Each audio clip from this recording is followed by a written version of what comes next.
There's never been a better time than now to stop what you're doing and tune in to Straight Up, TAB Radio's weekly podcast that will guide you through the difficult journey that is the punt.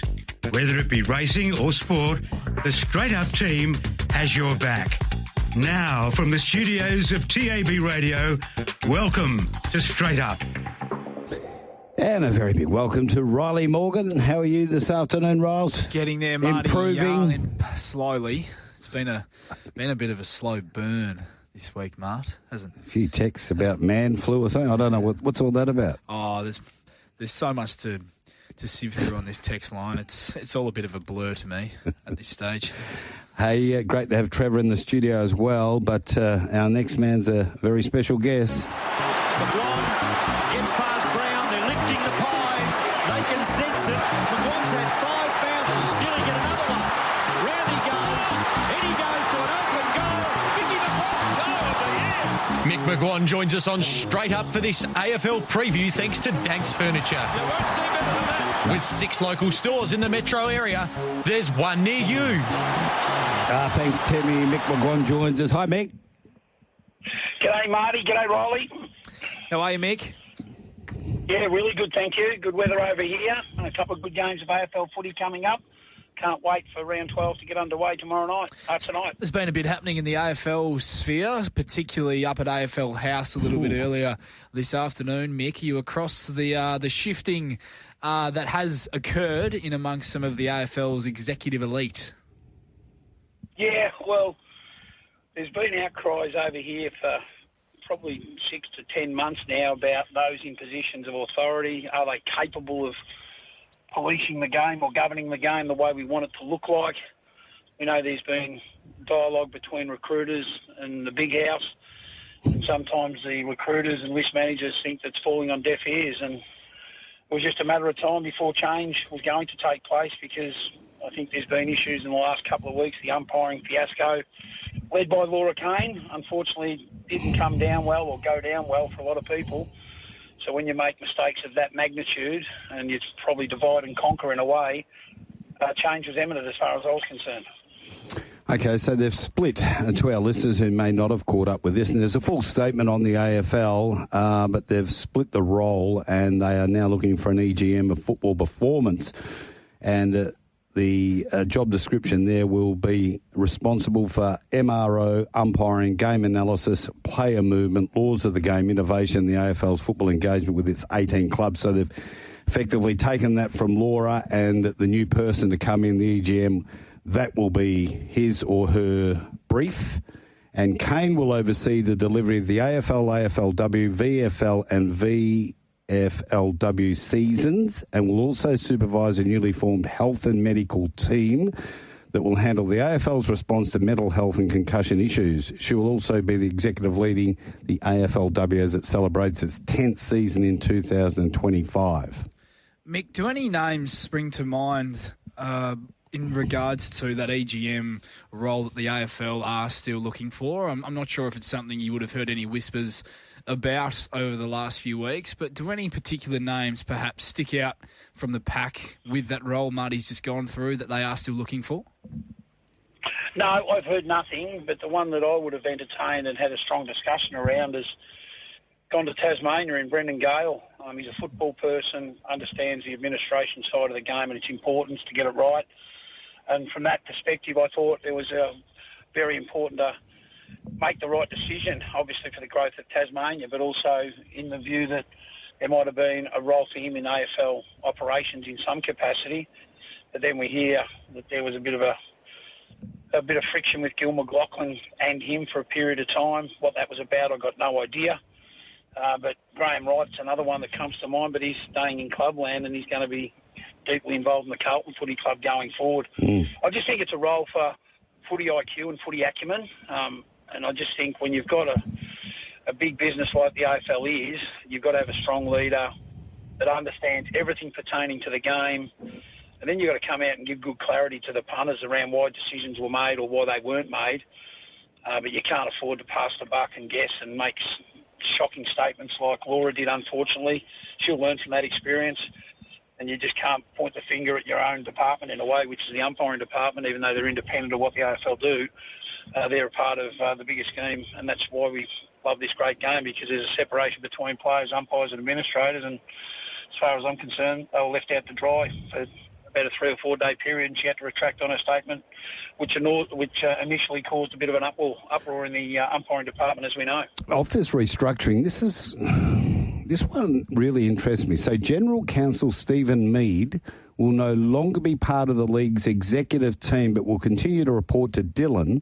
However, the league's integrity and security operations will be moved from the General Counsel's portfolio to the new Chief Operating Officer. So the new Chief Operating Officer will also be looking after integrity and security. And they've taken that off a General Counsel who basically comes out of a law background. So that one really, and I know Dylan comes out of a legal background as well. So that's a very interesting one. And also First Nations engagement and inclusion areas will be assigned to the reshaped corporate affairs portfolio in the wake of Brian Walsh's departure. So there is a hell of a lot going on there. And, of course, the retirement after 9 years of Tanya Holsh as well. So, as we said, there's a bit going on, and it'll be very interesting to see how it plays out. But I heard AFL and retiring AFL Players Association boss Paul Marsh. Did you hear the interview this morning? I did listen to the entirety of it. Good interview, I thought. Gave a lot of clarity. He, to me, I don't know what your take on him is, Paul, but when he was asked about the difference between Gillen and Andrew Dillon, I don't think he camouflaged it that well. No, he didn't. He didn't hide his true thoughts without actually saying what he meant. Yeah, that Gillen gets things done, and this guy takes a while to get things done. And skirts around the edges when he... And I think needs to make decisions. You can see that, Mick. I don't think it's too hard to read. No, it's not. And this is what leadership's all about, isn't it? The ability to work with and through others while at the same time you win their willing trust, reliability and cooperation. And I just think at times, particularly since Andrew's taken over, he's been a bit gun-shy to face issues and be strong about the direction of his decision-making or his executive decision-making. And you have to be a thick-skinned individual because you're going to create some sort of turbulence out there when people in the mainstream public don't agree with the decision they make. But the pile-on can certainly suppress a lot of people. But you've got to be strong in your views about why you made the decision and follow through. But I just think they've been a little bit wishy-washy. They're a little bit silent at times when they should get on the front foot early to diffuse situations and commentary around certain issues. Mm-hmm. And that's why coaches coach and strong presidents become presidents of great organisations, and they turn mediocre ones into real strong ones. But the AFL at the moment, they're still finding their feet with a lot of their decisions, and hence the reason as to why they're going to take some time to get the new Chief Operating Officer and the EGM corporate affairs person. They say it's underway, but we'll see if we can find out some names. And if we do, I'll certainly contact you boys and give you an update from over here. That they are, and I did have a little chuckle listening to that interview, Mart, when Tim Watson posed Paul Marsh the question, do you believe that Andrew Dillon is a great leader and can be a great leader for the AFL? And he was very quick to not answer the question in its entirety and deflect to the fact that I think Andrew is a great person, but I don't know a great deal about his leadership qualities, which that's something coming from the AFL Players Association president. You could read between the lines. He was suggesting that while he's a great operator and a great person, that the whole leadership aspect of the job that he's currently in, he probably hasn't risen to that occasion, at least just yet. Mick, you can be a great number two, but a lot of times when you get the chance at number one, it is a totally different ball game. Absolutely, and if you want to put it in probably my strength, and that's coaching players, it's a bit like you've seen over time great assistant coaches, they get into the hot seat and they struggle because whether they've got the ability to see the game as good as the previous head coach or their adopted philosophies. And I reckon Dean Cox would be going through that right now, considering where they are. There's injuries element to his discussion, of course, but obviously a magnificent supporting agent to John Longmire in a long period of time. And now Cox is in the hot seat, and his club's certainly under pressure with his win-loss in his first year in. And we've seen Alan Richardson go to St Kilda, a teammate of mine for 10 years at the Collingwood Footy Club, and be in development, be an assistant coach at Essendon, finally gets his chance as an AFL coach and had a win-loss ratio of about 30% and gets sacked and now goes back to a role in administration. He's doing well. So some people are tarred with different brushes, of course. That doesn't mean they're not good in the footy industry, but maybe they have to stick to their strengths because when exposed, they certainly get exposed big time. Hey, Mick, before we get stuck into having a look at these games for round 12 of the AFL season, what were your key takeaways from the mid-season draft last night? I myself am a massive advocate for it, and I think it's terrific that some of these quality state league performers get their opportunity to fit the needs of teams that have a few holes at this stage of the year. Obviously, a number of VFL boys were picked up, and also Waffle boys from our end over here, Mick. What did you make of last night's proceedings? Yeah, it's interesting, isn't it? You sit back and observe and you watch a bit of VFL footy. I'm involved in local footy. You see some VFL players get dropped to come back to your local club. And they struggle with local club level for one reason or another, but then they go back to another environment and they get a kick and all of a sudden they get a chance to get promoted. And you say to yourself, well, what's the gap between AFL footy and VFL footy? And then what's the gap between VFL and local footy? I've continually said, and I'll say it again, the more AFL clubs we introduce in the system, the talent pool's not there to actually supply 19 teams if Tasmania gets in. And if there's a 20th team out of Darwin, the product will suffer. And I don't think the game's in a good shape at the moment when you're looking at it from a purist point of view. There's a lot of people and individuals getting opportunity, but does that mean the product's as good as what we expect it to be?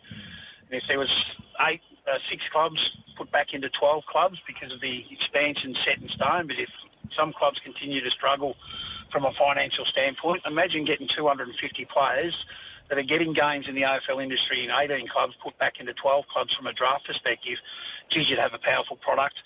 And that's what I've always thought, because I think the gap between VFL footy and local footy over here in metropolitan Melbourne footy is not much different. And when you see the gap between VFL footy when young boys get a chance to go to AFL footy, you say, gee, that kid's miles away. I love the opportunity angle in the discussion, but does that mean they're going to be AFL long-time players? Possibly. Maybe not. Maybe they will be. But the more opportunity they get because of the expansion of 18 going to 19 clubs, we're going to see a lot of players be gifted games of AFL footy just because the talent pool is not there to put the best show on the road. Yep. Very good point. There's a counter-argument to it as well, is without these teams and, say, guys like Nick Martin, there's a whole heap of them that have gone through this process. Ned Long, another one. Ned Long, they've been given a second chance and grabbed it with both hands, and it'll be interesting to see. It'll be interesting to do the sums on how many in number actually go and, say, play 50 games. Use that as a benchmark in the AFL, Mick, from this process. Yeah, well, it's a great opportunity. There's no question of that. Then you come to say to yourself, well, why couldn't recruiters or list managers identify that talent 2 years ago? Yep. So why is it an extra 40 games is going to make the point of difference? I would have thought if you can identify some upside in an individual, get him into an AFL program that's full-time, they're there 5 to 6 days a week to work their craft, work their strength, get their fitness levels up, then you can make a player of them, and then you get credit for identifying them and maybe just having a real strong belief in your own systems. And as we know, it's a bit of a sheep industry. If someone says, oh, Marty Young can't play, who's the person out there going to say, yes, he can? We're going to back our judgment, back our eyes, and give him an opportunity at AFL level. It's a sheep industry. I've got a boy here at Keilor Footy Club, Mick O'Kearney. How he didn't play AFL footy at St Kilda is anyone's guess. He had 59 disposals 2 weeks ago at local level. He went to Essendon. He ran second in their best and fairest. And I had a young boy, Oscar Smart, play here last who got picked up yesterday, and I'm happy for him, and understandably so. But the difference between those two players with attitude, maturity, etc., are poles apart. So sometimes it's a recruitment on a needs basis. I get that. Yep. But sometimes people have to work really hard on their craft to get under the noses of those that believe in. But everyone said that no, Kearney couldn't penetrate the game. But, geez, give me a person who can find the footy without a bell on it. He gets it time and time again. Some blokes need a bell on it to find the footy. We've got Mick McGuane, courtesy of Dankz Furniture, online. We're about to look at these games. Gets underway 5:30 this evening. That's Perth time.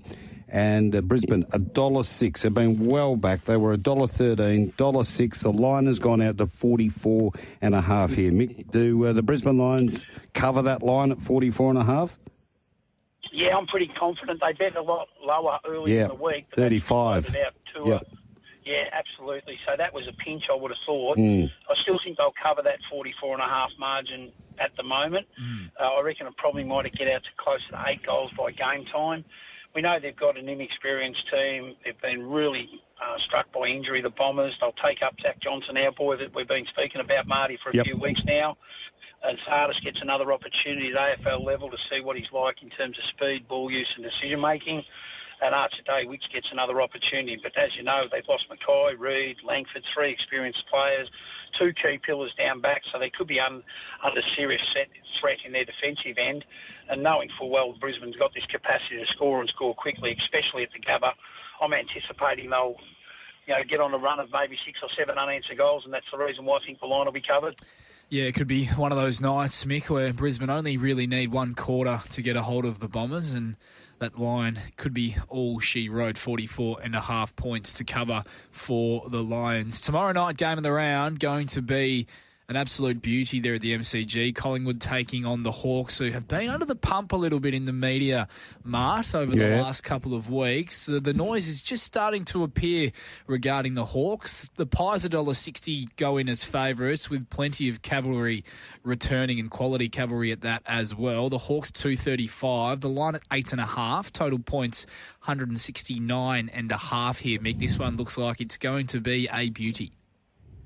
Yeah, it's going to be a strong contest, and Hawthorn under pressure have to respond. They'll get Impey back. I think he'll return and give them some bounce out of their defensive end. Do they go to the experienced campaigner in Luke Bruce to be a part of the 23? Do they go with Kelshel Deer, who was dropped and went to VFL footy, kicked 2 goals 3 last week to get some touch and form back? We know Hawthorn match up reasonably well against the Pies, but the way the Pies are playing at the moment, you'd think Pendlebury, Moore, Steele side-bottom, Bobby Hill, who was out for personal reasons, and I know Lockie Schultz will definitely return. So there's 5 really good players, specific in 3 areas, and I think they've got the cattle to overcome the Hawks, even though I expect the Hawks to get on the ground, hit the Pies up early and try to get some momentum their way.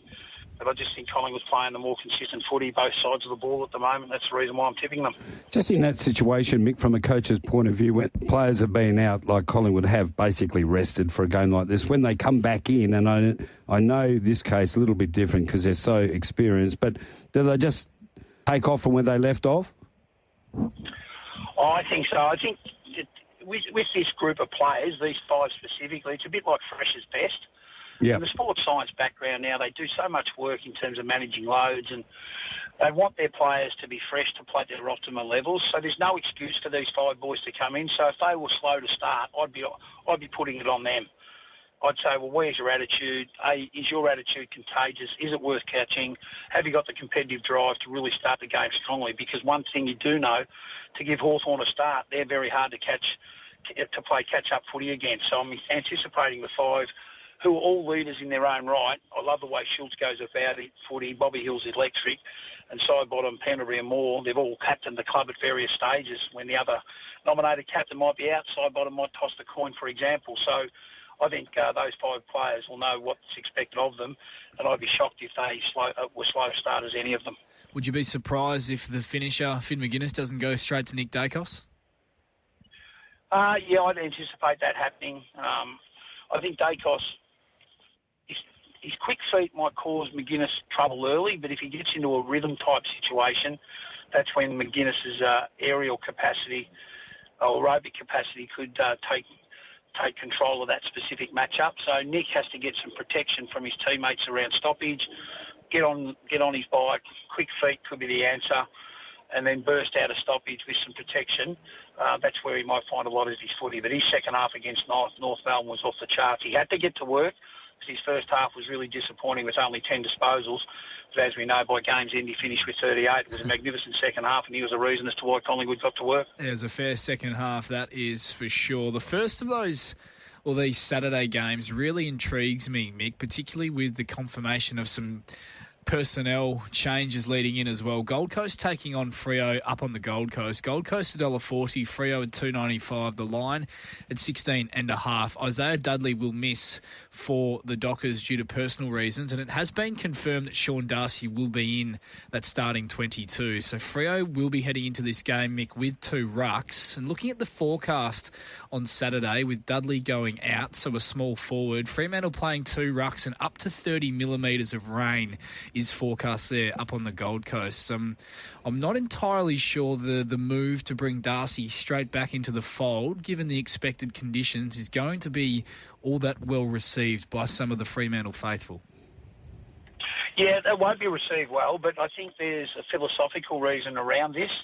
I think in a possible wet game with stoppages at a premium, I think the dual combination against Witts might be a reason as to why he's picked both of them, and to wear down Witts' hit-outs to advantage, because we know he works in tandem with the likes of Anderson and Rowell and Touk Miller through that part of the ground. So I think from a philosophical standpoint, I think it's not a bad call. If it was a dry weather game, I'm not sure whether they would have went with that, because I think the primary role has suited Jackson in the absence of Sean Darcy, and he's clearly elevated his game when he is the primary ruckman. So let's wait and see on that. When we see dry conditions, if Darcy doesn't have an upward spiral in relation to his performance, I think it's an easy decision as far as I'm concerned. They look more mobile, they look more energetic. I think the follow-up work that Jackson does is far superior to Sean Darcy, and I think his other midfielders feed off that. From a betting point of view, I'm really surprised this market hasn't changed. It hasn't changed all week. Gold Coast 140, Freo 295, particularly with the news that Pearce... I forgot to mention Alex Pearce also misses and well. Dudley are out. So Pearce and Dudley out and the market didn't change. Surely it's entitled to change, isn't it, Mick? Yeah, I actually said publicly over here, Marty, I thought the gap between the two teams was too great. But that was on the back of thinking Alex Pearce was going to play.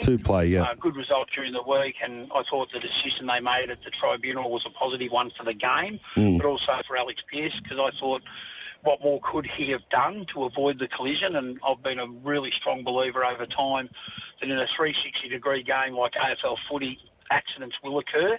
And I think that was a prime example of an accident occurring when both players had the right to go the footy while it was in transit. And unfortunately, the outcome was the outcome. But sometimes you've got to take into account what the player who did bump the other player was trying to do. He's got a duty to protect himself as much as he's got a duty to protect the other player. And when he basically went open-chested to that contest, that tells me he was trying to do everything right to avoid a collision, which could have put him in the grandstand through suspension.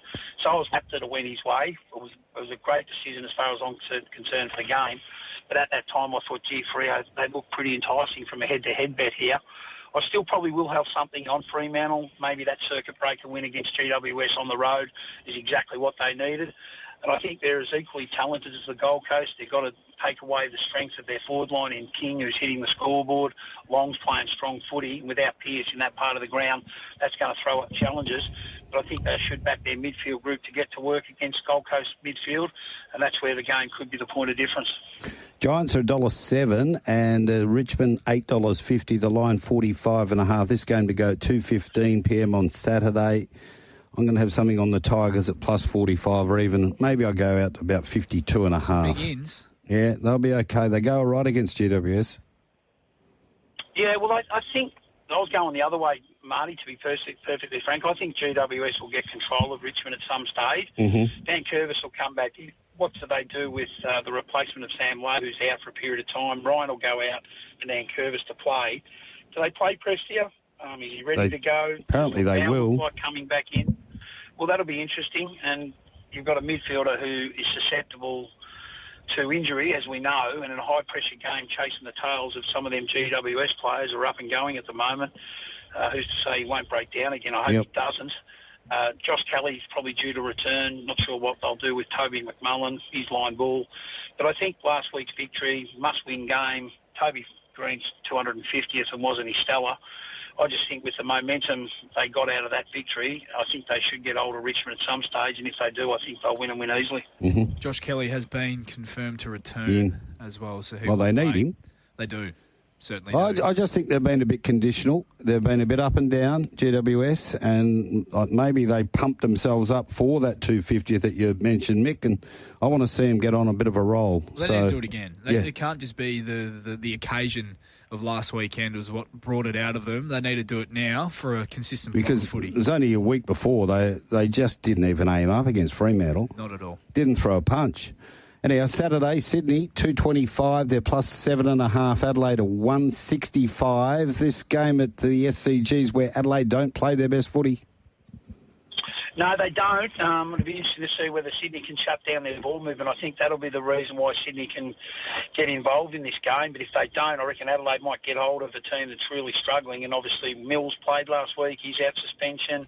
Wickstall missed. Malikan and McInerney both returned. Francis out of concussion protocols. He's probably likely to come back in. Adelaide will probably play Taylor Walker. He'll come back at the expense of Zach Tully, you'd think.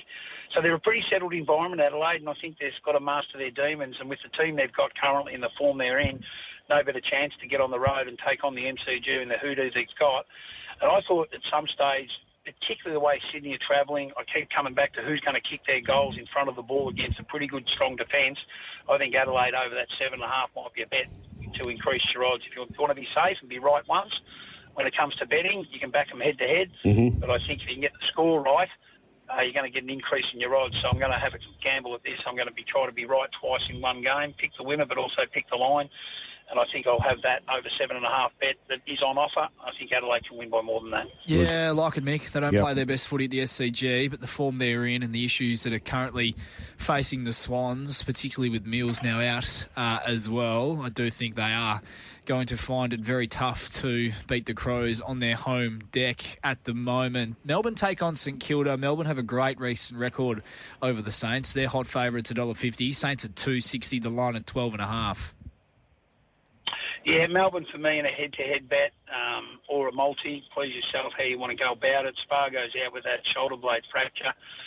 I think Viney will play. He's a possible inclusion. He's over his concussion, I'm led to believe.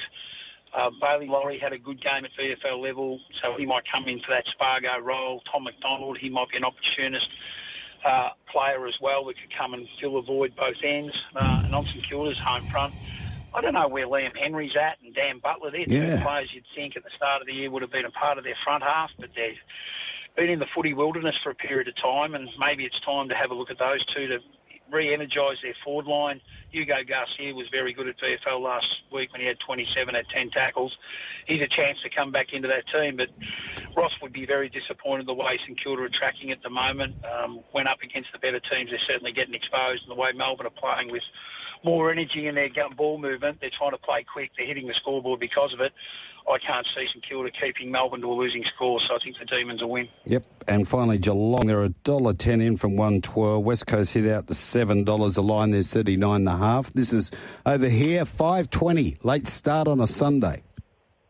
Yeah, I'm going to take the line on Geelong. I think they'll get hold of West Coast. You know, their two most influential players, one in front of the ball, one behind the ball, they're not playing in Waterman and also McGovern. Is that right? Is that what you're hearing? Oh, they're both definitely definitely not playing, Mick, and you could argue that our three best players, or West Coast's three best players, won't be playing because Elliot Yeo hasn't been seen all year, so it's going to be tough. Yeah. And, you know, you look at Geelong's team, they'll be pretty settled. Dangerfield's still a no.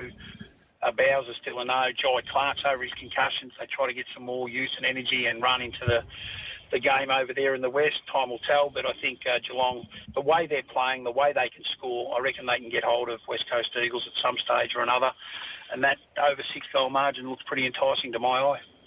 Got wet weather for about a week and a bit over here, Mick, but on the Sunday, not too bad, 0 to 2 after up to 20 mil on Friday, up to 9 mil on Saturday. So, yeah, the weather shouldn't really play too big a part in that either, a 5:20 start. And then on the Monday, got a holiday over here. On the Monday, Mick, it is up to another 20 mil could fall there as well. So we're in for a very wet period after it's been missing in action, the rain. So let's get your multi in the AFL and then we'll have a look and see if you can find a winner at the Butcher's Picnic at Kilmore. Yeah, okay. I think the three morals of the round are the short price favourites, but I'm going to take all of them on the line. Mm-hmm. That's Brisbane to cover the line, GWS to cover the line, and Geelong to cover the line. That'll be around $6.85 if you take that bet. But I reckon Fremantle are a sneaky at good odds against Gold Coast. I've keep coming back to Fremantle. At their best, I think they're a top 8 team. They've got to justify their means and win these games on the road. I think the other value is Adelaide. Take them over that 7.5 point margin. I just think they'll get hold of Sydney at some stage throughout the course of the game, and from there they should be able to put some money in the pockets. Beautifully done, Mick. And do we have any winners at the Butcher's Picnic, as Marty coined it before? That's the first time I've heard that. That's a Wes Cameron saying. I've got to... Yeah, hopefully we got a quid there last week with Library Rascal winning around the $12. That was something good for our listeners. Whack. Race 1, number 9 tonight. I don't know whether it's... No, they're underway now. Just tip. Oh, okay. I'll give you a tip. Tip the 5. Did you? No. Is it the 5's burst clear into the straight? Oh, okay. It's getting a bit tired. Yeah, actually, I was tipping number 9 each way from the 5, to be honest with you. But I thought Ruby Wingate's flying. But I thought it might have been an each-way play around the $8 mark, but probably saved me money, which is good. Race 3, I think there's a 2-horse play here. I want to have something on number 2 righteously around the $13. Goes well at Gilmore, doesn't win out of turn. Drawn barrier 2, it's not a quick beginner, but it'll be in the running line. I don't think Christopher Shin can do much wrong there. Clearly the horse to bet is a favourite. Alex Ashwood's horse, number 7. It's going to improve significantly from its run last start, and it's clearly the horse to beat. So I've backed number 7. Will definitely make number 2 a winner as well. Race 5 on the program, I think number 5 is a good thing. Karuma Kev, good trainer, Mick Carboni. This horse has jumped out of the ground since it's entered his stables. Alan Tormey knows the horse really well, and I'm anticipating this horse to get up on speed and be very hard to get past. In race 6, I'm having a 2-horse play. I'm going back number 3. That's my main pick in Mickey Singh for $3 for Rebecca Bartley.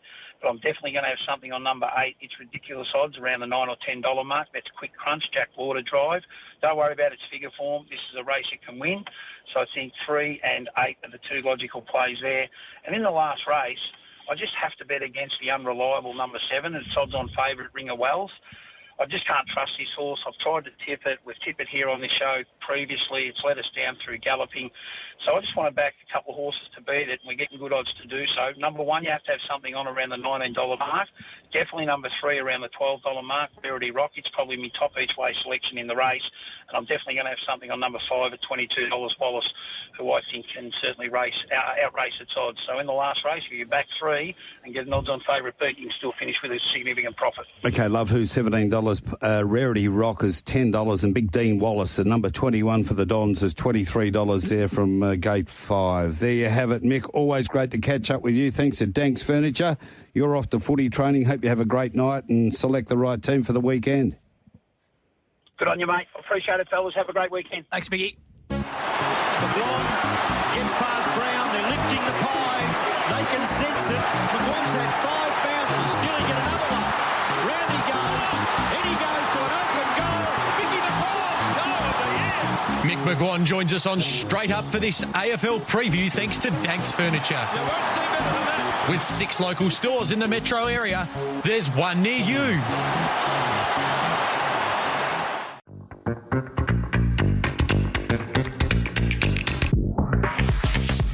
The Perth Racing Preview is where the Straight Up team finds you the winners, and here's the Straight Up team with their preview of Saturday racing from Ascot. Oh, hang on.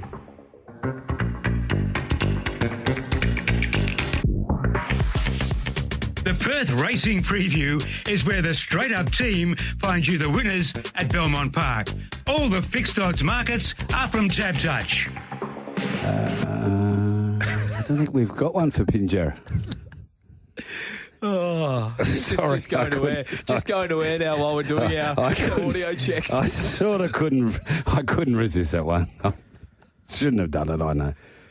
Oh. How you going, McGinnity? Oh, hi, Mart. Hello, Ryan. And thanks to Trevor, 2 for the price of 1 today, Trev. TJ. Come on, Tej. Good afternoon, Better Tej. get one done for Pinjarra's. Yeah, well, yes, you make a good point. Well, don't forget the text line's open. We don't want that added for the next month. The text line is open, and you've got a chance of winning a $100 voucher out there at the Mundaring Hotel. I know you go there often. I don't go there enough. We're going to turn that around, I tell you, in the next little bit. Dutchy's got his $100 voucher from last week. Aren't you driving Duppy up there? The Dubs. We might even just go up, get the next two and put them in a van and we all go up together. Put him in a van. I'm tipping you didn't double-check Dutchy's email address, Mart. Yeah, it's a bit of a different one, isn't it? No. I'm sure we'll have something from the great man soon on the text line. Yeah. He won't offer up the opportunity to earn himself a second one. Well, those vouchers to sit up on the big deck. That is for sure. Now, what we've got to do is clear those divvies. Pakenham race 2, late but never. 6512 Bella Pietra, Jamie Mellum. 4:30 and 2, Hiwana Tamashi, 6-9 Bayou Magic, no third, the Quinola 53.10, Exacta 52.50, Trifecta 243.50. First 4, 6, 5, 1 and 2, 327.38. 6 and 6 at double 5.30. Number 3 was out. Now we're only 3 off Pakenham race number 3. We're over the 2,500 metres. 1 in the lap of the gods. 15. 2 Hollandia is 13. 3 Split 26 in from 34. 4 Tewkesbury 340 from 5. 5 Sky Hero 71. 6 Luna Powered 550 from 420. 7 Van Gerwen, the big fellow, 650 from 480. 8 Lucky He Left is $14. 9 The Storyteller $4. Number 10 is Amawasha 18 from 21. 12 Mystic Highs 26 and 13 The Yachtsman 41. So that's coming up in about 3 minutes. Text line already up and about. There's plenty of action, plenty of traffic. There's one here as well, set in. Where's that one of mine gone? I've got it here somewhere. It was. Oh, here it is. Here it is. This is from Alan. Can you ask Rylie if he heard the comments from Aidan O'Brien about Stormboy? You're a dickhead. that was some of your best work. Yeah, I'll cop that. Yeah. That was one. What else you got? One off the text line here, and Dutchy's getting involved. He said, Dutchy here, shout out to the publican to the voucher from last week's show. Tell Mart to ignore the email address. It's just my work email. I don't like having my job title in my email address either. And he also says he's followed that up, Mart. And he's followed that up with this show offering freebies is such a treat. First, a voucher to the Mundaring, then McGinnity putting up $3.20 ideally. Almost checked myself into cataract surgery thinking I was seeing things. What's he mean by that? You remember that horse we were in here, I think it was last week? We watched the replay, watched the race together.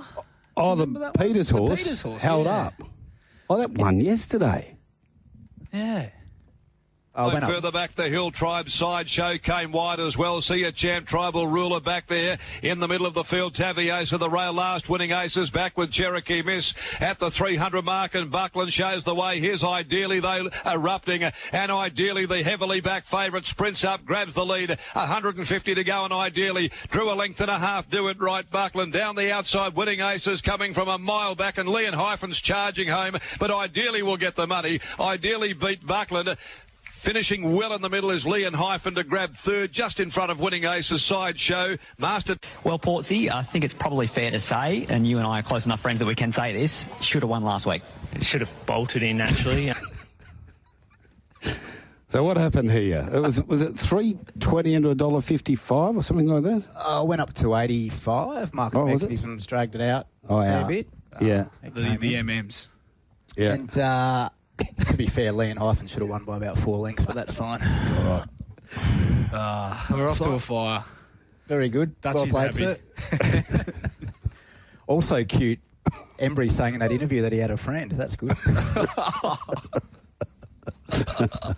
That's a good hit back. We've got it. Where's the wind up? Yeah. The sound effects. There we go. Terrific stuff.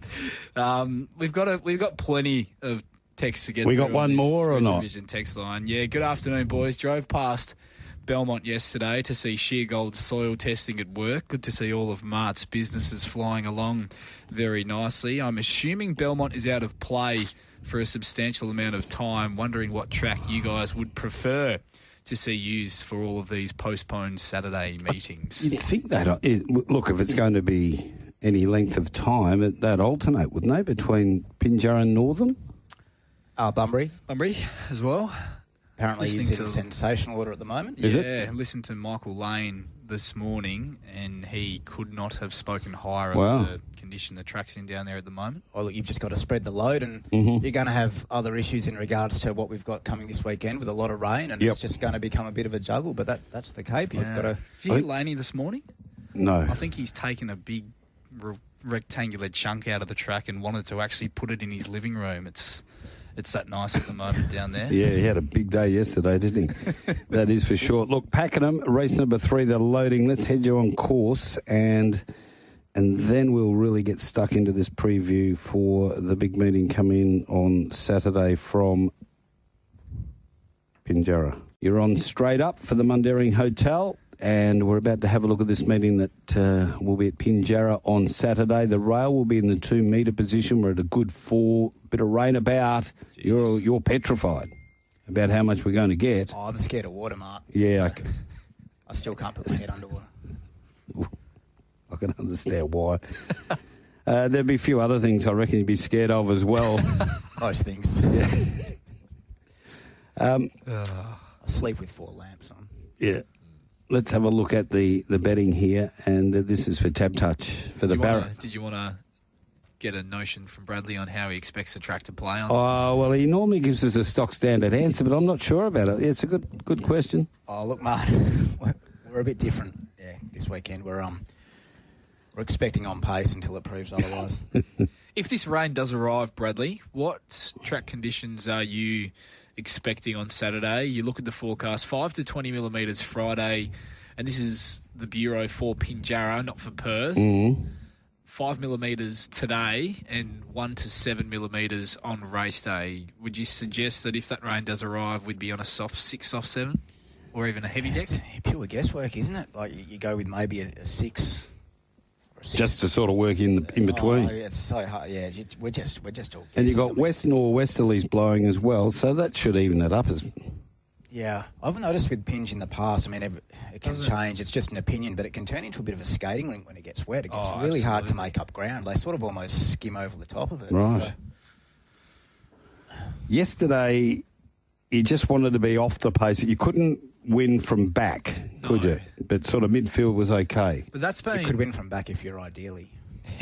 But that's been Scarpside this season, really, hasn't it, Brad? And that those horses that are, remarkably for me, given it is a track that was designed with the intention of having a longer straight to allow those horses that are further back in running to get their opportunities. But it just seems how it's played in recent meetings, that those horses that are up on speed, they just seem to be able to get away from those horses that settle in the second half of the field on the Scarpside circuit. Yeah, it's when you break down the sectionals, it's incredible, and in some ways it's almost tough to believe. Like, you break up a 1,200 metre race in halves, and they're doing the first 600 in 37, mid-37s, close to 38, and coming home in 32 and change. Mark, it's sort of... It's tough to justify that as being... I mean, who are we to argue with the stopwatch, but it almost seems not quite accurate to me. Oh, no, you can't doubt the watches. They're going to be right.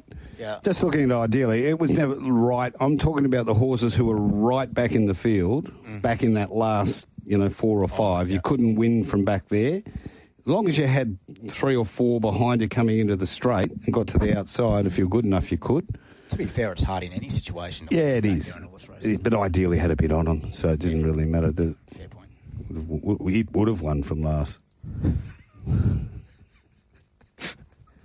Anyway, the Barron Cup self-storage plate, it's over 1,000 metres, time to go 12:34, and we're going to have a look at these fluctuations for Tab Touch. They do a terrific job.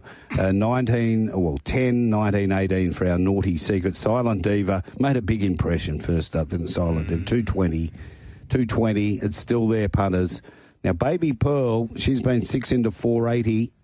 Sound of Speed, 15-14 after opening at 13. Duster Side, 16.21, and they said, well, that's enough for us. We'll take you into $13. Canis Matoto, 18.26 into 16.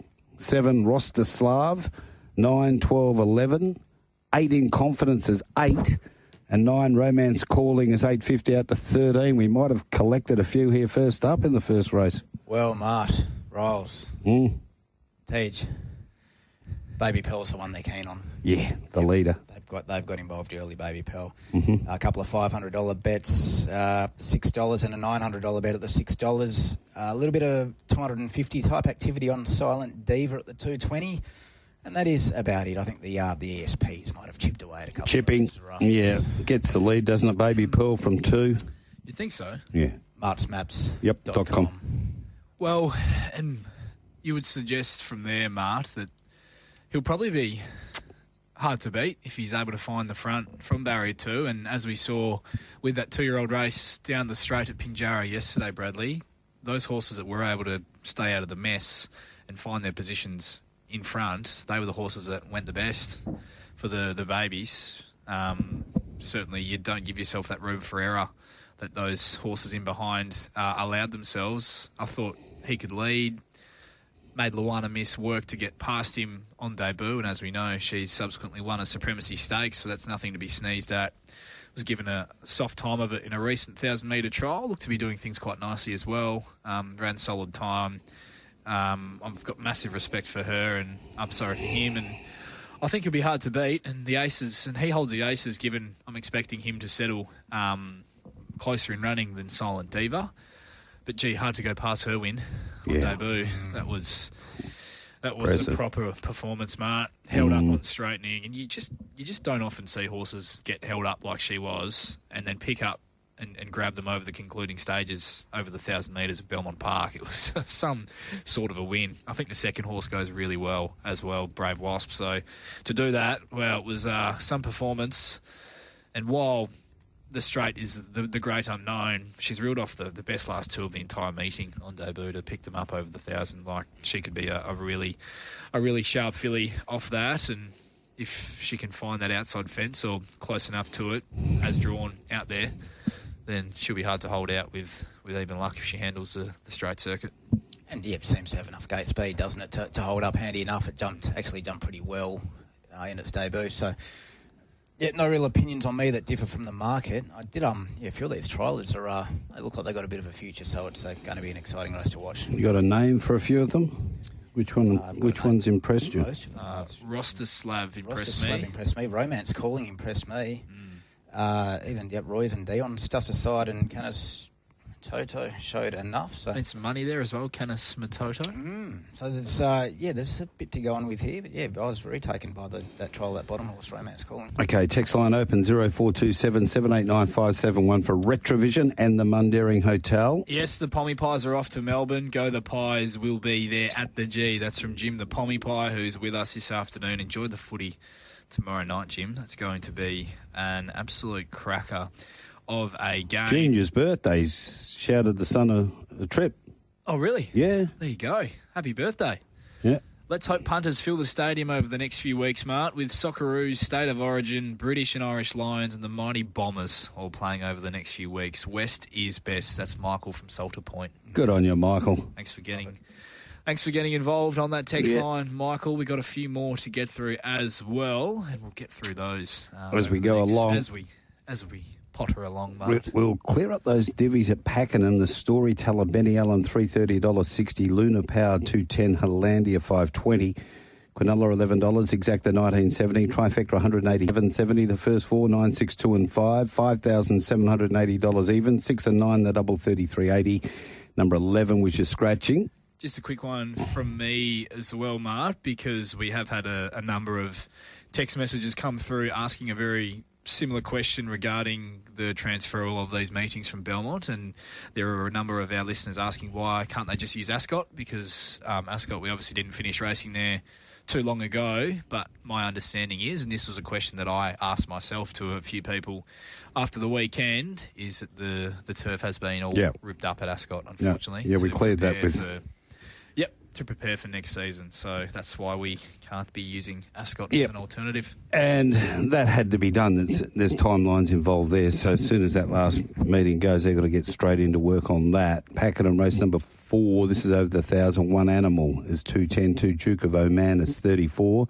3 Mokeson is $5.50 for Mr. Nunez is $12. 6 Juviance, 13. 7 Miss Light, 41. 8 Weightless, 41. And 9 YOLO down the bottom for Benny Allen. Won the last. $3.50 into $2.50 for it. Right, we're up to race number 2, the Tab Touch Share My Bet handicap. It's over the 1,000 metres. And start time here is 9 minutes past 1 o'clock. Prospector's Pick going down the straight is 250 to 205. Let's Talk, 290, 330. 3 Lost Gravity.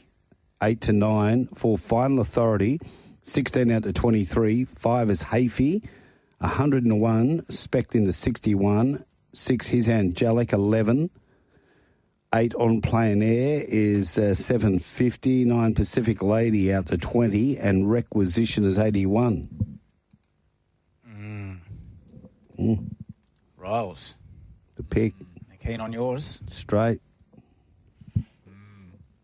It's really the only sort of major go to speak of at this stage, Prospector's Pick. And it's been a pretty quiet wagering day.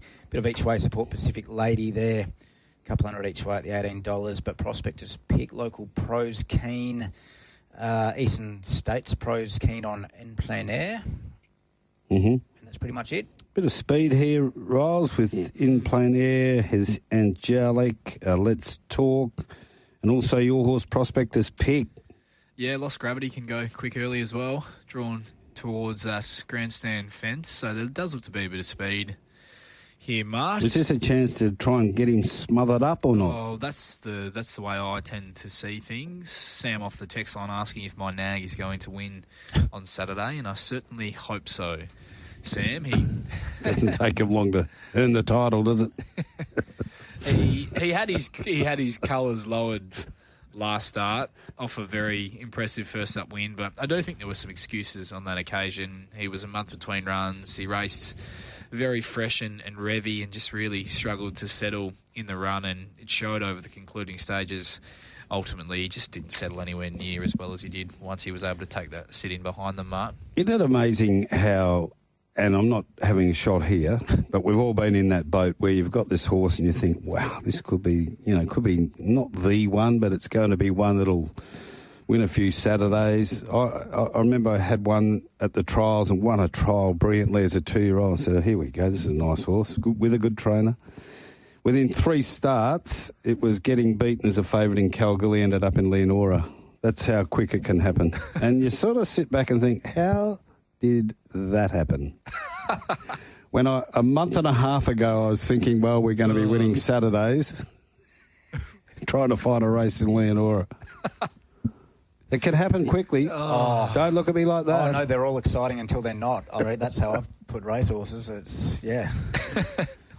Yeah, you've got to enjoy it while it's there. I'm hoping. Some lovely sayings out there, isn't there? Hoping there's a little bit more to play out before we start looking at picking off 1,100-metre handicaps at Laverton and Leonora. Yeah. So. Oh, no, but gee, prize money on the dirt. And as I said, I preempted it by saying we're not talking about the great Prospector's Pick. He has got a name, though, for that sort of area. A lot of mines up there. It's written in the stars, Mart. Yeah, it's a high-profile group of owners in that. Wow. Yeah. Gee, we're quick to jump off, aren't we? Yeah. Well, back to the setup for him on the weekend. I like the fact that he's had a look down the straight. I thought he trialled quite well down the straight leading into this preparation at Pinjarra. So he's not going in blind, and I'm hoping that is how this race unfolds, Mart, where he can just get across into a position in behind the speed horses near that grandstand rail where he can hopefully just settle a bit better. And I think if he does settle, and that'll be the key to his chances, he's clearly the one to beat back in class to a graduation. 205, that won't get me for a betting proposition. I'm not a massive fan of betting into races or betting too confidently into races down the straight because they just throw up, the straight just throws up some interesting results, and some horses handle it a lot better than others. So it's always a bit of trepidation there, Bradley. But I do think it looks a good race for him. And if he's at his best, or something close to it, I'd be very disappointed if he can't put this field away. Let's just say that. Not much to add here. Could make a case each way for a horse like a Pacific Lady, a horse like a Lost Gravity. They've all got the right, got enough form on the board to indicate they can be competitive enough. If there is maybe these horses like Prospector's Pick and Let's Talk might just put in a scratchy one down the straight, which has been sort of known to happen. There's a great unknown on that straight, isn't it? 100%. If you're on Let's Talk rolls, straight to the outside fence and ride it like there's a finish line at the 500 metre mark. I'd be surprised personally if one of those two don't win here. Let's Talk or Prospector's Pick. I've got respect for horses that have performed down the straight previously, like Lost Gravity. He's Angelic was a winner, but only a Class 1 first up down the straight this campaign. But I just think they lack the quality of the top two in the market in terms of ability. So I'd be surprised if something is able to roll the top two. Okay, on to race number 3, the Country Comfort Perth Plate. It's over the 1,200 metres, time to go at 1:46. Great to have the sponsors on board. And number 1, Wind and the Line, is 4:24.84.40, September born. Now, you're all over this. We'll talk about this in full in just a bit. 2:20, 2:35, 2:33. Daytona Pete, 17 to 16 after opening at 13. Pondmaster, 4:60, 4:25. Catch Carter, 16 to 15. Earth Storms, 21, and then they said no, $11. 7, he's got the safe, 21 into 17 after opening at 12.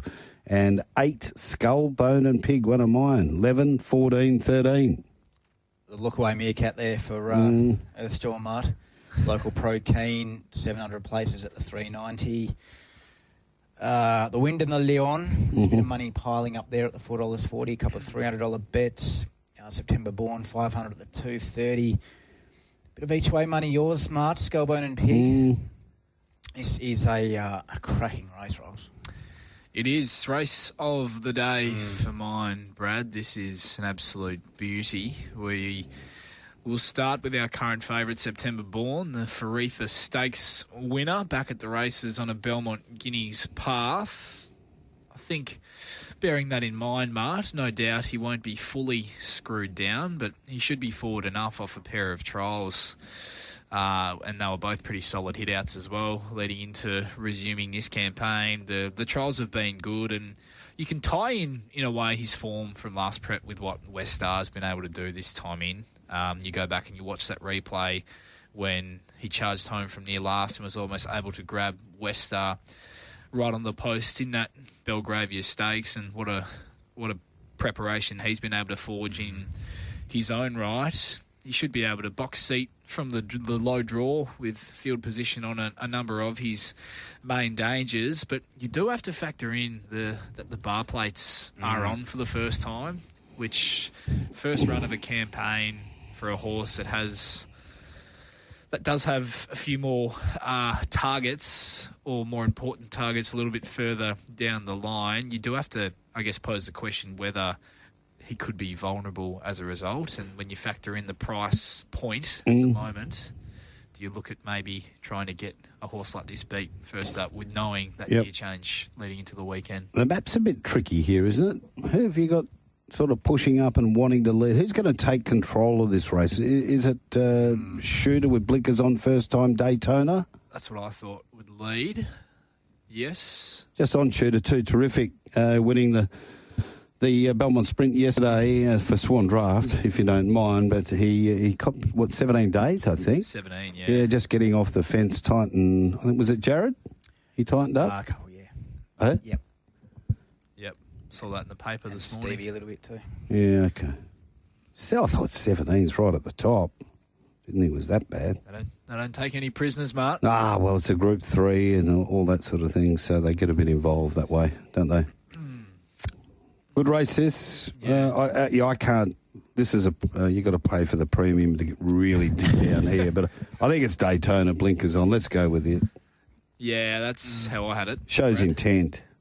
Yeah, that's a query, but yeah, it's one of a few that could. There's a few. Mm. Could be confused. Could be a very muddling race, mid-race, very tactical affair. I can't for the life of me have he's got the safe as the rank outsider of this field at the moment, Mart. Why safeguard? I think he's... Cha-ching. I think he's worth having something on as the rank outsider as well. I think he's a really good horse, this bloke. He's run first up, no trial over the 1,000. Last preparation was huge. He actually beat home Pondmaster to break his maiden. Meets him a couple of kilos better here as well, and was a far superior run to that horse on that occasion. He ran second to Storyville, was heavily unsuited by the pattern that day at Bunbury. Hit the line, locked with Elite Missile and a 3-year-old plate on a Saturday as well. And as we know, Elite Missile put pay to Pondmaster last weekend in pretty convincing fashion. Thought from the barrier he should be able to land midfield, one off the fence. And with how Graham Ballantyne's producing his horses first up at the moment and how they're performing, you think Cherry Can Run, you think Roaming Danger, both first up winners. I just think this guy has been completely disrespected by the market at the moment. So at that price, while I do tend to think September Born looks your most likely winner of the race, at those odds I'm happy to have something on. He's got the safe on an each-way basis, hoping that there are still 8 runners and we can have an each-way bet come Saturday. Well, there you go. Where are we with Wind in the Line? Yeah, it was a nice return. Very good return. Run under its spelled. To me, the price is enough to find out. If you like the horse, around that $5 mark, for mine, that's enough to have a look. I'm intrigued by Skullbone and Pig, the talent this horse has. That form's pretty good, isn't it? The 2-year-old form. It's September Born third, and then third the reposition. It's good form. Yeah. And I think there were a few people hoping it was going to get a start in the Placid Arc, but it didn't quite qualify. So would have played a factor to many people in that race. Yeah. You could go through this entire field, I think, Brad, and make a case for most of these, even Daytona Pete. If he's able to find the front blinkers on, he can improve and run a massive race. It's certainly no gimme for September Born to just turn up and go bang, Mart. I think there's a fair bit of depth to this race, and yeah, I agree with you as well, Brad. I think Wind in the Line around that $5 mark. He was outstanding in that 72 plus on return. Gets a senior jockey, and while he does have to carry the 60 and likely gets back to near last, he has that extra furlong to pick them up. And I thought that turn of foot that he showed on return was proper. It was an electric display of speed late in the race. So it's a great race. Clearly the race of the day. Worth noting that Pondmaster had excuses last time. Yeah, and rock hard fit for this as well. You know, when you have a look at it, there's quite a few of these horses who are going to be anywhere near full fitness. Look, Wind in the Line second up, September Born first up. You go down to Earthstorm second up, Skullbone and Pig, and he's got the safe all first up. And it gets you excited for the Belmont Guineas, which is, 4 or 5 weeks away. Very excited. A horse like September Born back. You saw how good Storyville was on Wednesday. It was incredible. Elite Missile going along nicely. So, how about the run of Mount Shirataku? We might see a horse like that. Look at a Belmont Guineas, and then even the win of Opportunistic too. That was a nice performance from a well-bred Peters Investments runner. We've got a few to come back as well. I think Rockin' the Jams had that slight setback, obviously, but we say it every year, don't we, Mark? But the Belmont Guineas is always a great race. Did we say it last year? Yes. We did. Okay, I just can't remember. You did. It's a long time ago. You were having another parasite cleanse. You were just about the cleanse. So September, you should try it. I tell you, you'll jump out of the ground if you do. $2.30. September Born's our favourite. We're about to go to Pakenham for our next race number 4. We've just got one off the text line here, and it's a good one. I know it's footy. It's footy, but it's from Barry, and he said, how come Mick and a lot of Eastern States journalist experts always rate Dockers higher than they do in the West? Well, I agree with you. You hear it a lot from the people over east, really, like David King. Maybe some... Has the Dockers up very high. He does. They're his boys. Mick's obviously got this opinion. Where are you with it? Well, I can't say I agree with Mick's thoughts that they're going to beat Gold Coast this weekend. I'd be very surprised. Well, I'll ask you another way. Are they a top 8 side? Have you got them in your final 8 at this stage of the year? Yeah. Not pre-season, this stage. Sneaking in. Well, there you go. Okay. Wow.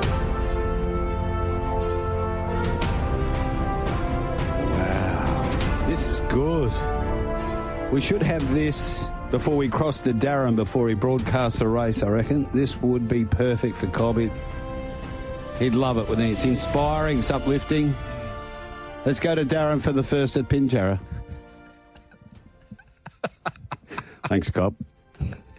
Oh, do you reckon it would take him that? Just give him that extra little bit that he needs? Yeah. I'm not sure he's that happy with the tail of the one we're running for Oakland Park at the moment. It's a bit heavy, sort of rocky. This is the background for a stallion ad, isn't it? This is Standing Now, Mart. It's called Inspiring. Is there a stallion called Inspiring? Should be. Can be. There's one called Ingratiating. Yes, and it is a stallion, let me tell you. 4 Pakenham, 9, 6, 3 and 8 were the dividends there. And YOLO for Ben Allen, race to race, 261.10, beats Juviance 290 and Moke's Son $1.10. Quinella 20.30, Exacta 25.80, the trifecta 81.90, the first 4, 9.638. 765 even, the double a pair of 9s 11.80 and the quaddie 6, 6, 9 and 9 62.90, 5 and 10 out. Pakenham race number 5 in 23. Get those texts in. There's $100 voucher at the Mundaring for the best texter of the day. And here at Pakenham over the 1200, 1 Alero 322, Immortal Star 7.3, Terror Flying 26, 4 War Party 11, 5 Sign Deal is $9. Number 6, Nimbus, 2005. 7 Stage and Screen, $3.70 for Benny Mellum. And Twisted Queen is $10, Celine Gaudray. What do we got on that text line, Riles, for Retrovision? One off the text line from the great man, great Greg L. Been waiting all footy season for the races to get back at Belmont on a Saturday so I can have a punt, then walk over to Optus, and that option is now gone before it started. Not happy, Jan. I'm now more hollow than an Essendon supporter, and that's prior to them playing Brisbane tonight. Oh, look, it's just an easy out tonight, isn't it? You can get beat by 100 points and go, well, we had no players. Well, that's it. A wet Pinjarra track is a punter's nightmare in my eyes, so we'll be Ruffy City this weekend. Don't be shy and go the favourite route, boys. Throw some value out today. My pen is poised. Okay, good text, Greg. But one thing I think we've got to do, and back in all seriousness, talking about Belmont Park, is I don't think it should be a matter of how much time it's going to be out. Just get it done. This is a chance to get it in, get it done, and whatever time it takes, it takes. But that's the thing. I can't see with we haven't been given a timeline, but we won't know the results of the testing being done until the end of next week, and then you would suggest off the back of those results being delivered, that's when you start to make a plan in terms of how we fix this problem. So I can't see us realistically being back at Belmont Park for a month minimum. Is that? Am I off the mark there, Mart? I don't think you're off the mark. It's a little bit dangerous to start throwing, dates up at this stage. But how quickly can you fix something like that, given we won't be depends starting anything to fix it until the end of next week? Yeah, and it depends what it is. But what it is what it is, and they've got to find out what it is, get it sorted, and just sort it out right here, right now, and then we can go forward. I can't keep a 2x2 square metre grass patch alive in my home, so I'm not getting involved. No, good idea. High gain handicap. It's on the Scarpy, 2,200 metres, and it's due to go 2:24. 1 Grand Reserve is 7. 2 Dennis Shoe is 10 into 8. 3 Famous Dane, 230, 260, 250. I'm Crafty is 12 into 9. 5 I'm Napoti, 15 into 11. 6 Dutchies Demerit, 15 to 14. BJ Boy, 850, 10 into 950. 8 is Admired 81. 9 Angel Shame is 31. 10 Bondi Bay is 7. And 12 Norma Stars is 23. What have you got? You're chuckling. When he chuckles, there's something coming. There's a couple off this text line for our man Mick McGuane, and they just combine together quite nicely, given that they're one ahead of the other, Mart. And the first text message goes, any chance you boys can get Mickey McGuane on Tuesdays and Thursdays? He is an absolute jet. That's Yoda from Busso. And then the text message above that is Fred from Fremantle. He says, it's getting very close to the end of financial year. If you wanted to give Mickey McGuane a gentle reminder next week to pay any invoices he may or may not have due.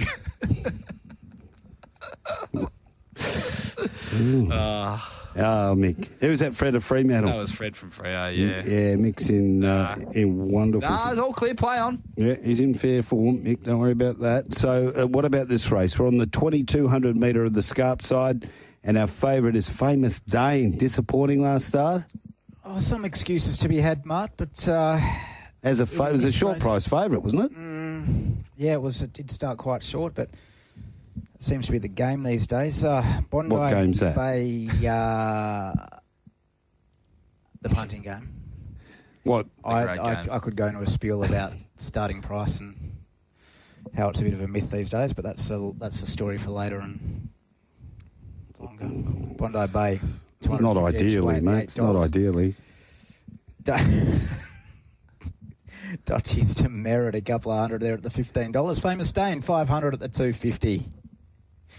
Quite opportunistic of you there, Mart. Yeah, ideally they're backing it in this race. It's not even non-smart. Dennis Shue, a couple of hundred. No, that's about it for the wages.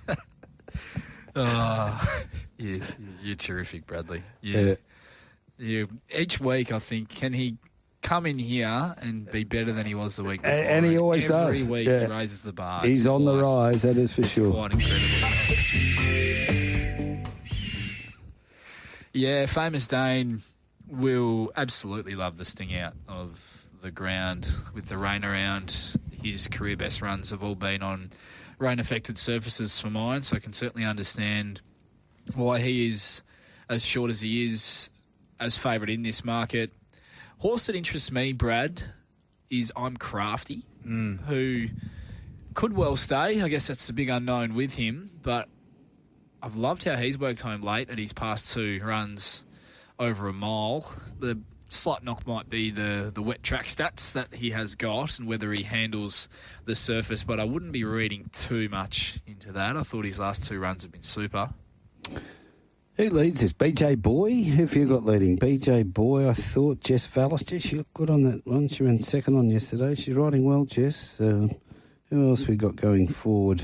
Dennis Shue. The Shue. Grand Reserve, maybe from that wide. Famous Dane handy. Famous Dane, we thought, it's one of those again. I'll go with BJ Boy to lead from 1 Arthur. Arthur Mortimer loves his horses out in front, just bowling.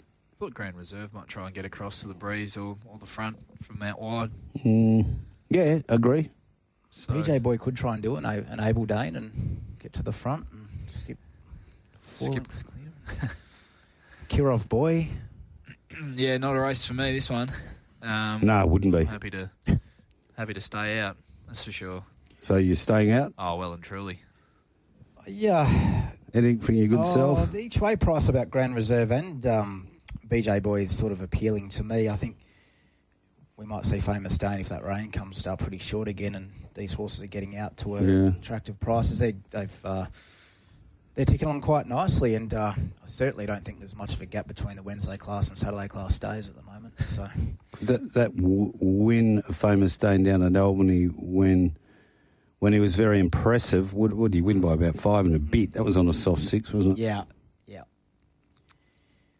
Was probably not the strongest form reference of all time, and we do know these stayers like to take turns. There'll be a few that'll be interested in testing the waters with a horse like Dennis Shue at a distance. Bondi Bay, there'll be a few looking forward to it, especially on I think its wet track form previously has been outstanding, but fitness might just be an issue with that scratching last week and the at this stage of the prep. Yeah, how about this Brad Senior, the Brad Senior brace of I'm Crafty and I'm Napote? Both nice runs last week. Yeah, I'm Crafty was a super run. last week. The sharply up in trip, obviously, and the soft track stats don't make for great reading, as mentioned, but, gee, they've been big runs. His last two have been big runs. I'm crafty.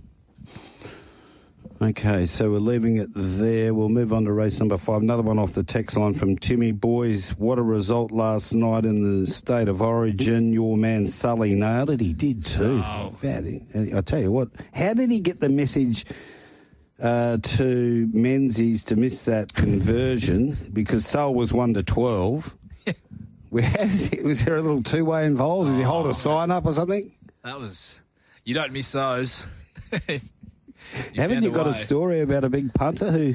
Oh, yeah, the video of Benny Scarf on his socials. He's walked into the TAB and had however many $1,000 that he punts with on New South Wales 13 plus.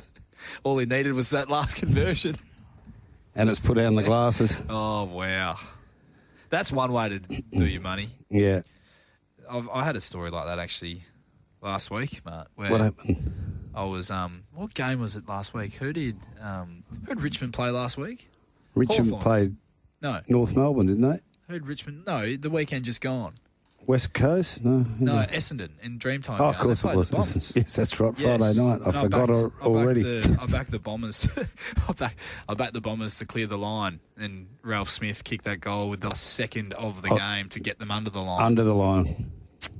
Yeah, they don't beat the line very often. Poor old Dons. Oh, my goodness. Yeah, okay. So Pakenham race 5 is 13 away, and it was very late in the game too. Just really annoy you. Race 5 is the first leg of the quaddie at Pinjarra on Saturday, the West Speed Platinum Autumn Final. This is the final. 1,400. Not the semi. No. It's all come down to this, as they say in the classics. Kelvinator is 8.59 into 8.50. Bohemian Diamond, 180, 185. Hammer Mill, 11 into 750. Storm Commanders, 61. Why Me is 12. Valderina is 15 to 12. Major Mario, $16 into 950. Royal Gap, 14. Like No Other is 19. Zach Loves to Fly is 91. And Cheryl's Shout is $14. Major Mario, $300 at the $12. Cheryl's Shout, $300 at the $14. That's ESP money, Mart. Mm-hmm.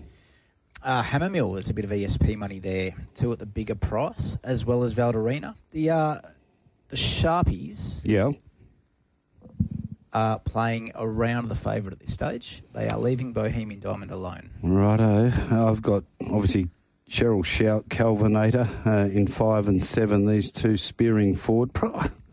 I think Kelvinator will lead it for Taj Dyson, or do you think Cheryl Shout kicks up with Duran on?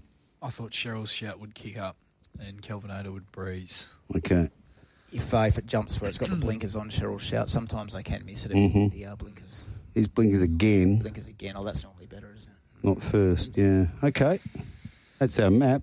Yeah, look, Bohemian Diamond returned in the manner in which many of us expected her to, off the back of her trial leading in. It was a dominant win. She only really hit overdrive late, and there should only be improvement to come with her. If she drew a gate, I think she'd be somewhere around that $1.60, $1.50 mark, but because she's drawn as wide as she has, she's around that $1.85, $1.90 at the time of writing. I do think she looks your most likely winner, and am doubtful we'll see black figures about her, but I expect her to be able to take care of these regardless of the map, and thought that if she was to get beat, it would be Cheryl Shout handing up and Kelvinator leading them along and proving too difficult to run down. So that was my thought process on this race. Not interested in getting involved at current prices. What price would get you about the fave, Ross? $2 plus. $2 plus? Yep. Yeah, a bit of evenings would get you in, wouldn't it? Yeah, beautiful. Yep. I'd like a little bit more, but that's just because I price these races to sometimes stay out. Did you think Kelvinator would cross Cheryl Shout? I didn't, no, but I certainly wouldn't be surprised. An interesting one on the, if it is on the quick bounce like no other, especially if the rain comes. I think that's put in some very nice efforts in the wet. But from a wagering perspective, I'll probably just plant the foot outside off stump and shoulder arms. Put the bat in the air. Yep. And Riles, if you don't get evens or better, you'll be doing the same. We'll be doing the same. Okay. Expecting improvement from YME second up, Riles?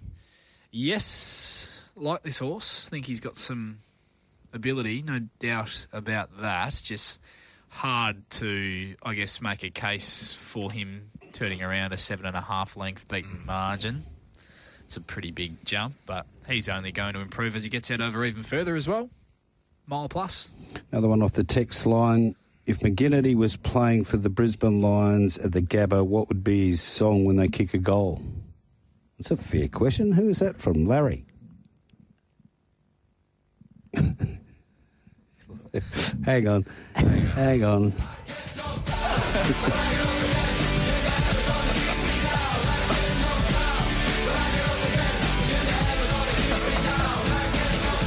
I reckon that is so it's got to be the song, doesn't it? You'd get the crowd up and about. Be fantastic. Yeah. I think there are better gags that he had, Mart, but, thanks for trying, champ. One off the text line from Mark. Yeah, what's Mark up to? You two are shocking. What's he up to, Mark? Mark from Maylands. He's texted and he's suggesting, boys, there seems to be less local pro punter money this week. Why is that? Oh, very quiet meeting. Maybe the weather. Maybe the that forecast. Yeah, switch of venue. Yeah, the locals doing what Bradley suggested to do to this race and just shouldering the arms and letting it through to the keeper, perhaps. Okay. Got a text from the Mayland crew too. There's an oyster night at Lyric Lane and the boys have decided to tiger time at Valare. So there's a bit going on over in Maylands this evening. There's plenty of tigers to go around in Maylands. Tab Touch, have you got the touch handicap over the 1,000 metres? One Charlton Eddie is 51, 2 Hell I Am is 10, 3 Beads, 26. They've spec'd this from 51. Duchess of Gossip, $12. Hanchy is 10. Richenko, 260, 230. Celestial Storm, 310 to $3. 8 Chirino, 16 into 12. Mars Mission, 101 to 61. Oracle Suns, 21. And Rupert Senpai, 51. So a little bit more action, Jackson, here. A little bit, Mart. Hell I Am, bit of local sharp money there. A couple of hundred each way at the $10. Richenko, ESP's keen, 800 at the 240. Oh, 1,000 at the 230. Another 400 there at the 230. That's pretty much it, Rolls. Oh, I should say ESP money, Chirino, each way perspective. Oh, the map. Hang on a sec. Cover for me. What have Mart's Maps, sponsored by Dougal.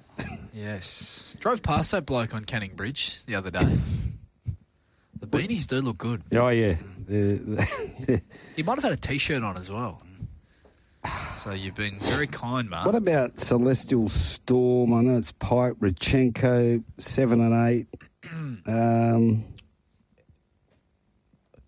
8. I've got Celestial Storm leading pretty clearly. Lukey Fernie. Wouldn't surprise me. I thought, given they are racing down the straight, generally horses that are able to hug that outside fence are benefited. So I thought Brad Parner would come out trying to find the outside rail with Richenko, with potentially Celestial Storm just sitting on his inside, and they look the two speed horses in the race. But yeah. Jesus. Anyone riding better than Bradley at the moment? He is on fire. No, I wouldn't say. Lucy? Whipping that left. Yeah. Stop it. So what do we think here? Have a query rolls on Celestial Storm on sticky tracks, but otherwise that the price around the traps would interest me. Aside from that, everything's sort of whereabouts I had it. Could make another case for Hanchy to improve at a double-figure quote each way. First up, didn't you? Yeah, it was a bit disappointing, but probably versus the flow of the race and expecting improvement there. Yeah, I think there is a bit of value in this race. I agree regarding Celestial Storm. There is a big point to be made that her last 3 runs on rain-affected tracks, all of those being soft 6, soft 7s, went and watched all those replays, and they were all very disappointing. She just clearly didn't seem happy in the going. So the surface could be a big query for Celestial Storm. Her return win was huge, and she posted a massive figure as well. So you can certainly take a strong line through the strength of that win and the form. Placid Arc winner back in second as well, mind you. But yeah, that wet track question mark is what I've just factored in with her. Rich & Co. should go close to finding the outside fence. His wins have been very strong. This is harder, but I'm expecting him to be able to take the leap and measure up, and the rain won't worry him at all. He was dominant on a soft 6 fresh, but it's more just a price point for me at that $2.30. I'm having something at the double figures on Hell I Am first up, Bradley, who resumes with an outstanding fresh record. I thought the trial behind September Born was super. He was a winner in this company first up last campaign, over 1,200 metres, staving off a late challenge from Generosity. And how good does that form look now with what she's been able to do? He's an absolute swimmer. Some of his career best runs have been on very heavy tracks. Don't love the fact that he's drawn towards the inside, but if you can just tag those speed horses across and find a position tucked away in behind the speed, I think Hell I Am will run a massive race at double figures. So went looking for a little bit of value. Not always a big advocate of betting into these straight races, but Hell I Am at double figs will get me. Would the Duchess run a bit of a race here? It's a bit of a class dropper, as it comes out of those Jungle Miss, Jungle Dawn, opponent classic. First up, no trial. Could absolutely make a case, Mark. 4 wins from 10 on the soft. Pads off. Pads off. Certainly could. Okay. Yourself? In the book, Mark? Who, me? Yeah. Oh, I don't... No, I can't go in the book for the Duchess. Why not? Good odds. You just... You're putting, tips in my book. Well, you're the one throwing them out. Well, I just throw them out. I'm playing devil's advocate. I don't mind it, Mark. I don't mind it. You can certainly run a race. We need a mushroom murder trial update. The great woman's in a little bit of trouble, I think, at the moment, Erin, but she's hanging in there. She's got a KC working her case, her corner, and yeah, it's a day by day. It's going to be a very good movie. Who's going to play her when it comes out, do you think? Any thoughts? Roseanne Barr?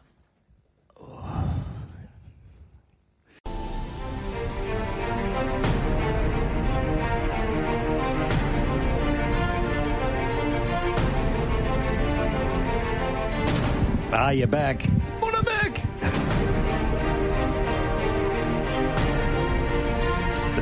Ollie's got the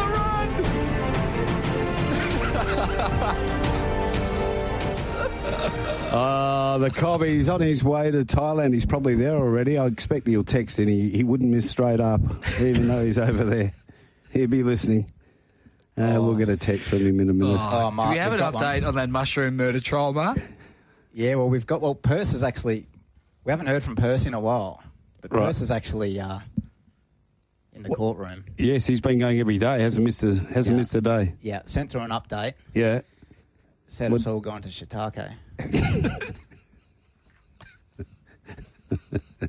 That's very good from Perce. Oh, Perce. He's a beauty. We've missed him. We're up to race...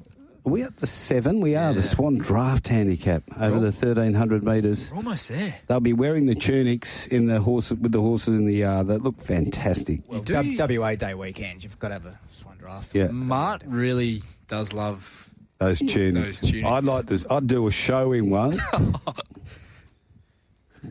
Sands, anything else? You'd like the fact that they have no sleeves as well.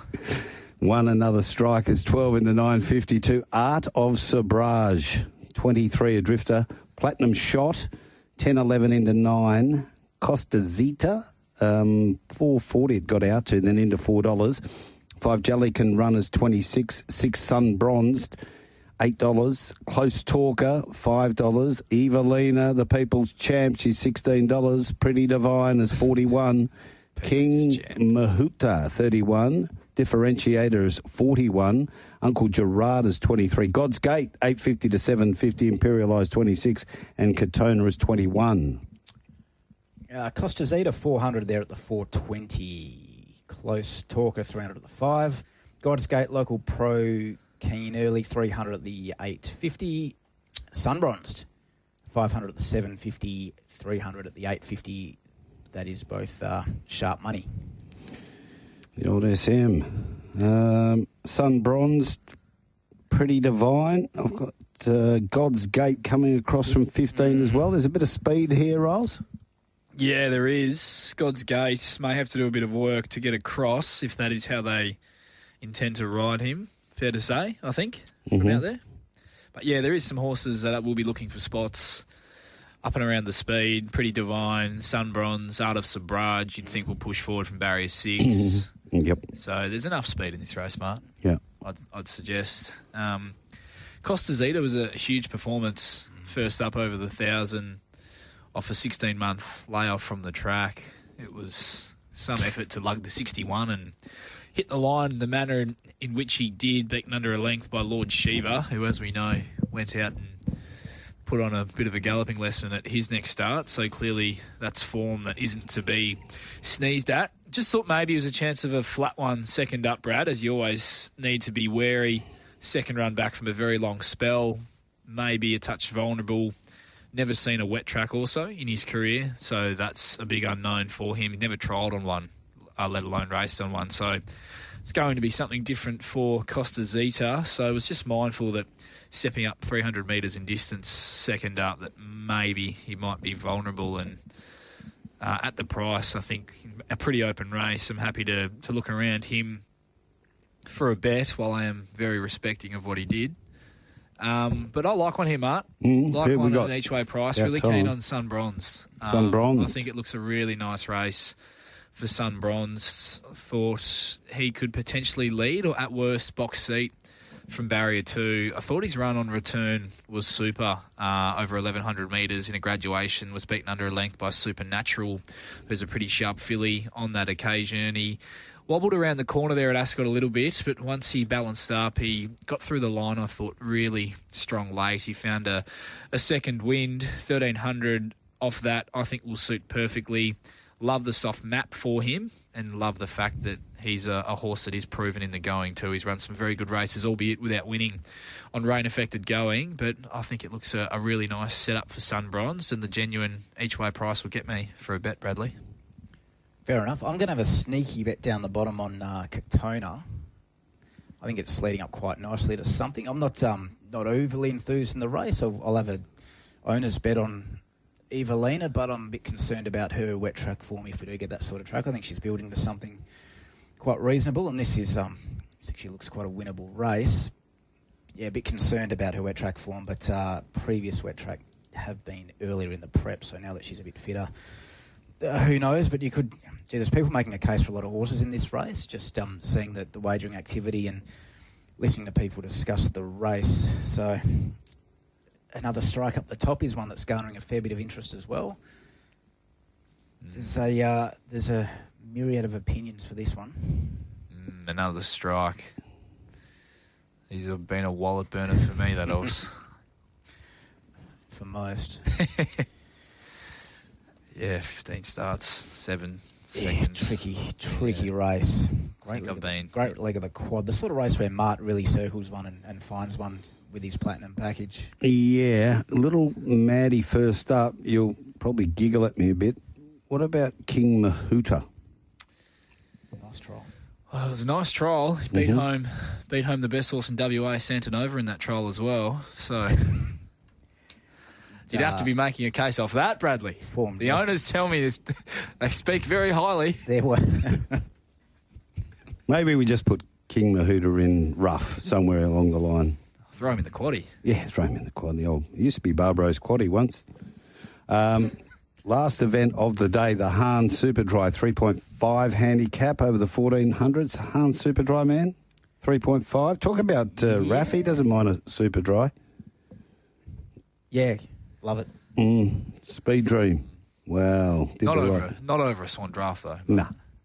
850 Speed Dream. Let's Deal, the champ. He's 23 into 18. Advanced is 23 from 41. Dug another hole. 6 into 460. Not Secret, 26 to 18. 6 done with the Blues, 11 into 9. There's action here. Bellini missed, 13 to 12. Camera Action, 330 firm off a 270 opening. Mama Tembu's 41. Planet Cash, 21. Been spec'd. Romming Dangers, 20. Romeo's 26, Heskett 31, 19 into 12 is Rocket Juice, and Sluice Box is 71. Oh, we've got a bit of a betting race here, Mark. Yeah. Would appear so. ESP's dug another hole, including a large place bet there. Stable name, Mart. I thought that may have been Ton of Grunt, which got its fair amount of support early, but has since been scratched, so well played to those punters, already getting a return. Speed Dream, about 300 there at the 850. Camera Action, bit of money starting to pile up there. Done with the Blues is the one that's starting to garner support now that it's on the pretty large drift. Yep. Yeah. Mart. Oh, the map. Very important, the map in the wheel. No, I know, there's a bit going on. I've been reading stuff online I shouldn't. It's been making sure those alarms are on that he crosses I'm to Brad before worried the sick footy about starts. that. Britney Spears video clips. I'm going with Dug another hole, spearing across from 10, Bradley and Neville. Spearing across. Rocket Juice from 1 kicks up. They've got to work that out between themselves. And Advanced is another that I've got getting up there from 2, Jared Noskay. Yeah, Noskay. Don't mind that, Mart. Yeah, how's that? We summed them? Pretty close. Pretty close. I think you've got it bang on, to be honest. They're the first 3 I had in running, or at least horses looking to find their positions over the speed. Here, I'm pretty keen to play in the last. Has been thus far a bit of a quiet day for myself. I think the great Greg L put it quite well, Mart. A potential bog track at Pinjarra. What could possibly go wrong? So we are going in looking for a little bit of value, but not how I'm attacking this final race on the program. Confident. Pretty keen on Camera Action, especially as she starts to get out a bit in this market too. She has just been able to forge out a terrific campaign this time in. She really dominated them from last start to win that provincial championship final. That was some win. She won by a length and a half at the finish. It was awesome run. Graduation winner, defeating subsequent graduation winner, Righto, prior to that. And then a second behind Manhattan Strip with some horses beating big margins in behind them that day at Northam, running some cracking races since. You think of Close at Hand and the galloping exhibition he put on at Kalgoorlie last weekend. And then Gracious Deo ran second to 6-shooter and looked as though he'd got the better of 6-shooter to the eye in that race at Pinjarra yesterday. So it's form that's been holding up. I love the draw, particularly love the jockey change. No disrespect to Braden, who's riding in tremendous form at the moment, but CJP going on a horse like this from a really soft draw, I just love this setup. And you go back through her wet track exposure that she's had in her career to date. She was at her only run on race day. She was beaten down the track a long way on a soft 7. Clearly wasn't right on that occasion, but trialled on a heavy 8, seemed to get through it incredibly well. Won a trial on a soft 6 prior to that. Unless she doesn't handle the going, I see no reason why she can't win again, this mare in form, and think it looks a really nice setup for her. So I'm pretty keen on Camera Action, and we'll be having something small to save on Dug Another Hole, who I thought the most likely way she gets beat is if Dug Another Hole can get across to the front and is allowed to dictate terms in front and potentially sneaks away from them. Bradley, he's had a pretty remarkable campaign himself, working from a maiden win all the way through to being a competitive force in a 66 plus. He's on speed, he's tough, and he's a universal ruler. And while he's never seen a wet track to date, as we know, boys, they generally swim, and gets a nice little weight swing on a horse like Speed Dream for a very minor beaten margin the last time they met as well. So I'll be back in camera action and saving Dug Another Hole to round out the program. Yeah, camera action for me too, mate. Really? Yeah. Wow. Yep. Okay. That's the right By price. shooting to win. The right price, the right setup. Yep. One off the text line here. Hey, boys, can Speed Dream win now that the meeting is transferred to Pinjarra? Grows a leg at Belmont. That's Josh from Woodbridge. It's probably not assisted by the fact, Josh, that he's drawn 16 of 16, likely settles last, and does find his way down to Pinjarra when he's only ever won at Belmont Park. So probably not one horse that has been advantaged by the change of venue. All right, we better get our best bets because Brad Hardy will be coming up very soon. Also, the alarm tells you. Camera action in the last. Is that your best? Yeah, maybe a little bit on Katona in the 7th.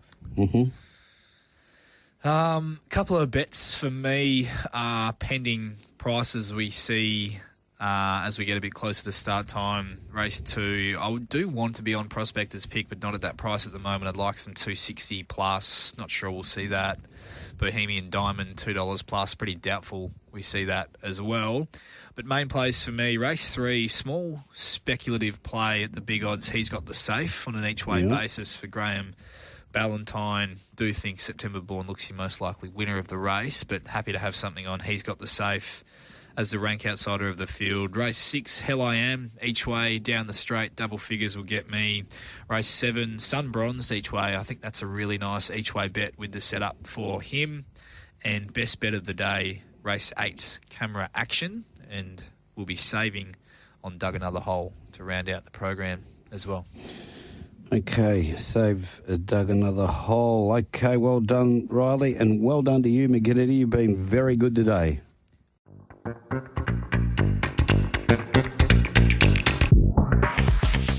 We hope you enjoyed another stimulating episode of Straight Up. All betting markets supplied by Tab Touch. All care, no responsibility went into the production of today's podcast.